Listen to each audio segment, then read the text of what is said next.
우리 사도신경함으로 하나님께 새벽 예배 드리겠습니다. 나는 전능하신 아버지 하나님, 천지의 창조주를 믿습니다.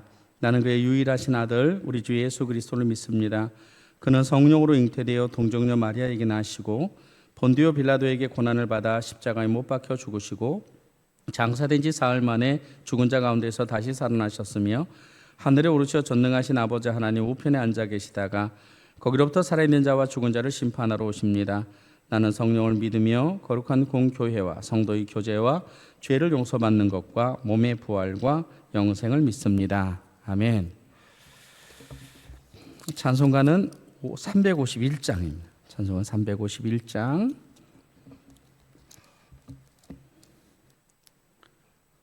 찬송가 351장입니다.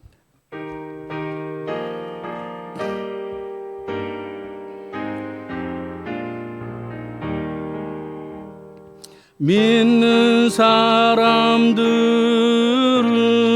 주의 군사니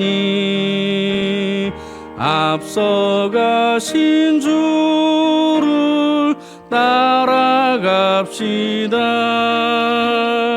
우리 대장 예수 길을 들고서 접전하신 곳에 가신 것 보라. 믿는 사람들은 주의 군사니 앞서가신 주를 따라갑시다. 원수마귀 모두 쫓겨가기는 예수 이름 듣고 겁이 남이라.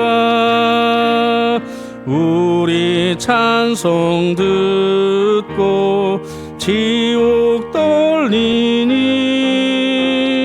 형제들아 주를 찬송합시다. 믿는 사람들은 주의 군사니 앞서가신 주를 따라갑시다. 세상 나라들은 멸망당하나 예수 교회 영영 왕성하리라. 마귀 권세감이 해치 못함은 주가 모든 교회 지키심이라. 믿는 사람들은 주의 군사니 앞서가신 주를 따라갑시다. 백성들아 와서 함께 모여서 우리 모두 함께 개가 부르세. 영원토록 영광 권세 찬송은 우리 임금 주께 돌려보내세. 믿는 사람들은 주의 군사니 앞서가신 주를 따라갑시다. 아멘. 오늘은 누가복음 1장 18절에서 25절까지 보겠습니다. 누가복음 1장 18절에서 25절까지 교독하겠습니다. 사가랴가 천사에게 이르되 내가 이것을 어떻게 알리요? 내가 늙고 아내도 나이가 많으니이다.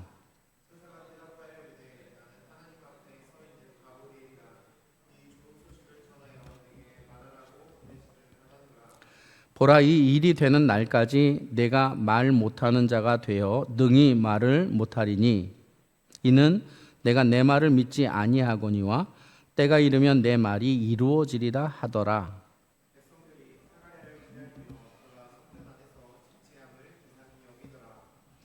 그가 나와서 그들에게 말을 못하니 백성들이 그가 성전 안에서 환상을 본 줄 알았더라.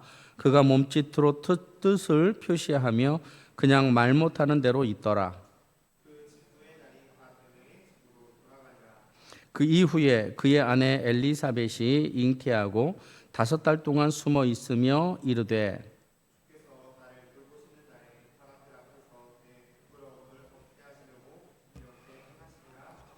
아멘. 25절까지 우리가 봤습니다.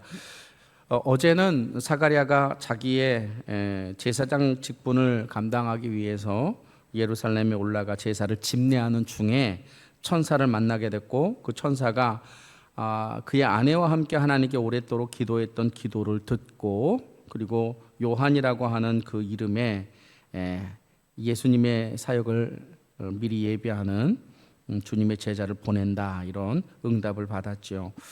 그런데 참 희한한 것은 무엇이냐면 천사가 그렇게 응답을 가지고 와서 말했음에도 불구하고 사가랴는 그 말씀을 믿지 않는 거예요. 그래서 18절에 사가랴가 천사에게 이르되 내가 이것을 어떻게 알리요?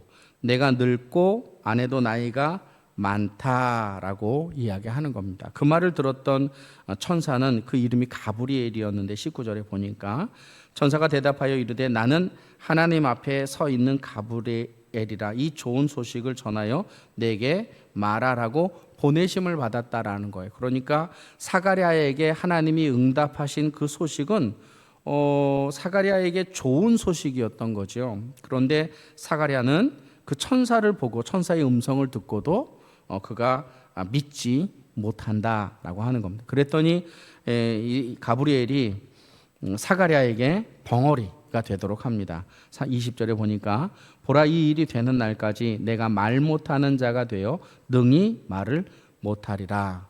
언제 그 입이 풀리느냐? 때가 이르면 내 말이 이루어지는 그때. 그러니까 요한이 이 땅에 태어날 때 그때 벙어리가 풀리게 되는 그 일이 이제 사가랴에게 주어진 거예요.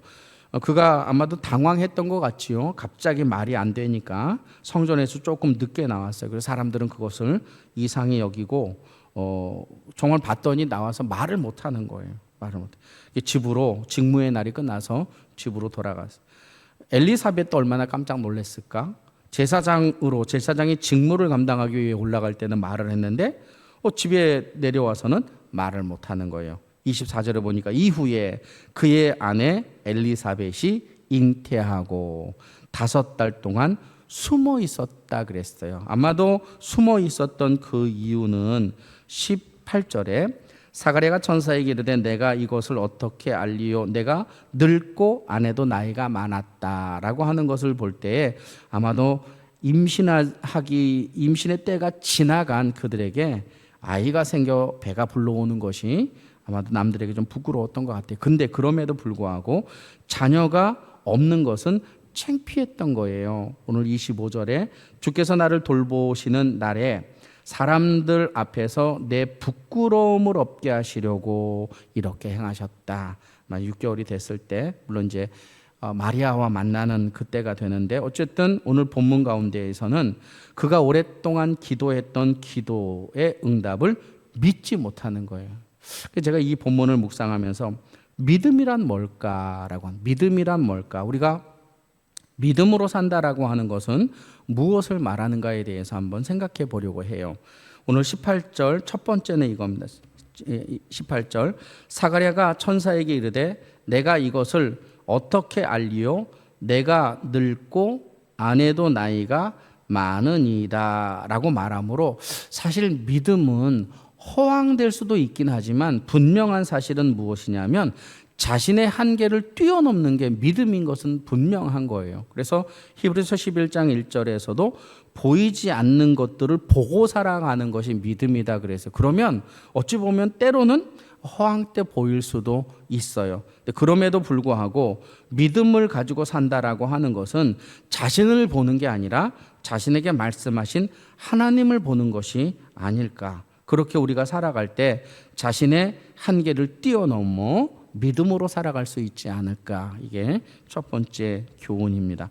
두 번째, 믿음이란 무엇일까라고 했을 때, 믿음은 하나님의 능력이 반드시 나타남을 확신하는 것입니다. 20절에 보니까 보라, 이 일이 되는 날까지 내가 말 못하는 자가 되어 능히 말을 못하리니 이는 내가 내 말을 믿지 아니하였다 그랬어요. 그러니까 하나님이 믿지 않으면 때로는 하나님의 방법들을 사용하는 것 같아요. 하나님의 방법들을 사용하는 것은 하나님에게 능력이 있다라고 하는 것을 우리에게 간접적으로 이야기하는 것이죠. 그래서 오늘 본문 때가 이르면 내 말이 이루어지리라 하더라라고 합니다. 여러분, 우리가 이 땅을 살아갈 때 하나님의 능력이 무한대인 것을 우리가 자꾸 놓쳐요. 그래서 우리는 우리를 제한할 수는 있죠. 유한한 존재이기 때문에. 그러나 무한하신 하나님의 능력을 제한해서는 안 된다라고 하는 거예요. 믿음이라고 하는 것은 무엇이냐? 그 믿음이라고 하는 것은 내 마음의 확신을 밀어붙이는 것이 아니라 내가 믿는 그 하나님의 능력이 있음을 인정하는 것, 그것이 믿음이다. 따라서 우리가 이 땅을 살아갈 때 하나님께 능력이 있음을 믿는 확신이 우리에게 있어야 되겠다라고 하는 겁니다. 믿음이라고 하는 것은 무엇일까? 세 번째, 오늘 본문 23절에 보면 22절부터 보면 이렇게 돼 있어요. 그가 나와 그들에게 말을 못했다 그랬어요. 백성들이 그가 성전 안에서 환상을 본 줄 알았더라. 그가 몸짓으로 뜻을 표시하며 그냥 말 못하는 대로 있다 그랬어요. 여러분, 이게 신약 시대잖아요. 이스라엘 백성들은 오늘날 우리가 생각하는 것처럼 어떤 신비한 자가 예언하거나 뭐 이렇게 하는 것처럼 생각하지 않아요. 그들은 예배 시간에 누구나 다 예언해요. 근데 우리가 생각하는 예언하고 다른 것은, 우리는 미래의 사건이 반드시 맞는다라고 했을 때 그걸 예언으로 사용하지만, 그냥 히브리인들은 제사를 드리거나 예배를 드릴 때 상대방에 대해서 예언을 해줘요. 근데 그 예언이 사실은 축복의 내용이 담겨져 있는 거예요. 이게 사도행전 20장에 가보면 야고보의 딸들이 바울에게 예언을 하죠. 그 예배 중에 예언을 하게 되는 거예요. 이런 일들이 그들에게는 자연스러웠던 거예요. 그러니까 사가랴가 제의를 하고 나왔을 때 그가 말을 못한 것은 거룩하신 하나님을 환영으로 봤기 때문에 아마 잠시 실어증에 걸렸을 것이다, 이런 생각들이 그들에게 있었던 거예요. 그러나 사실 그가 벙어리 되었던 것은 믿음이 없기 때문에 가브리엘이 그렇게 만든 것이었죠. 그가 벙어리가 되어서 집으로 돌아갑니다. 23절에 보니까 그 직무의 날이 다 되매 집으로 돌아갔다라고 기록하고 있어요. 그리고 나서 5달이 지난 후에 그의 아내가 잉태를 하고, 그리고 그의 아내의 부끄러움을 씻어주었다라고 이야기합니다. 여러분, 우리가 믿음이라고 하는 것은 무엇이냐? 그것은 내 경험과 지식보다 하나님의 말씀을 신뢰하는 것, 그것이 믿음이에요. 분명히 그에게 이야기했어요.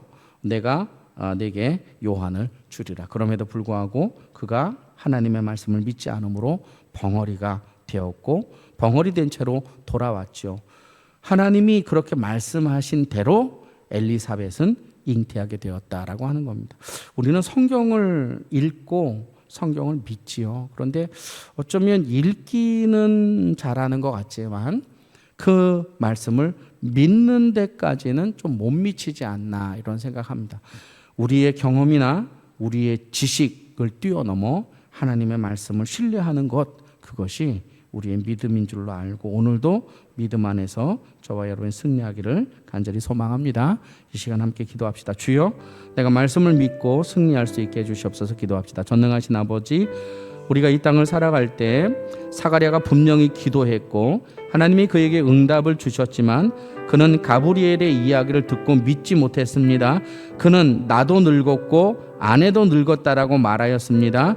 그러므로 하나님이 그에게 벙어리가 되는 체험을 하게 하시고 이 일이 그의 아들 요한이 태어날 때까지 지속되었던 것을 우리가 성경을 통하여 알고 있습니다. 우리가 이 땅을 살아갈 때 내가 늙고 아내가 나이가 많거나 내가 경험한 지식과 내가 경험했던 그 사실이 하나님의 말씀을 뛰어넘지 못하다라고 하는 사실을 잊지 않도록 우리가 믿음을 가지고 산다라고 한다면 하나님의 능력이 있음을 믿고 자신의 한계를 뛰어넘는 하나님의 그 놀라운 인도하심을 받을 수 있도록 오늘도 우리의 경험도 중요하며 우리의 지식도 중요하지만 그것이 하나님의 말씀을 가리지 않게 하여 주셔서 우리가 하나님의 말씀을 신뢰하는 귀한 삶을 살 수 있도록 하나님 도와주시옵소서. 전능하신 아버지 감사합니다. 요한을 통하여서 우리에게 말씀하신 아버지, 특별히 요한의 탄생을 통해 우리가 하나님께 기도하고 맡긴 것에 대한 믿음에 대하여 살펴보았습니다. 이 땅을 살아갈 때 하나님을 제한하지 않게 하시고 하나님의 말씀보다 우리의 삶이 앞서지 않도록 우리의 경험이 앞서지 않도록 도와주시고 하나님의 말씀을 그 말씀이 우리의 삶 가운데 반드시 이루어짐을 믿고 살아가게 하여 주시옵소서. 예수님 이름으로 감사하며 기도합니다. 아멘. 하늘에 계신 우리 아버지, 아버지의 이름을 거룩하게 하시며 아버지의 나라가 오게 하시며 아버지의 뜻이 하늘에서와 같이 땅에서도 이루어지게 하소서. 오늘 우리에게 일용할 양식을 주시고 우리가 우리에게 잘못한 사람을 용서해 주는 것 같이 우리 죄를 용서하여 주시고 우리를 시험에 빠지지 않게 하시고 악에서 구하소서. 나라와 권능과 영광이 영원히 아버지의 것입니다. 아멘. 기도하겠습니다. 오늘은 이제 필리핀에 갔던 청년들도 돌아오고 그리고 거금도에 갔던 우리 국내 아울리치 팀들도 돌아옵니다. 무사히 잘 돌아올 수 있게 해달라고 뿌려놓은 시간 30배 60배 결심 맺게 해달라고 그리고 오늘 교회 위해서 교육자들과 성도들과 또 코로나 걸린 우리 안목사를 위해서도 또 성도를 위해서도 함께 중보하며 기도합시다. 기도하겠습니다.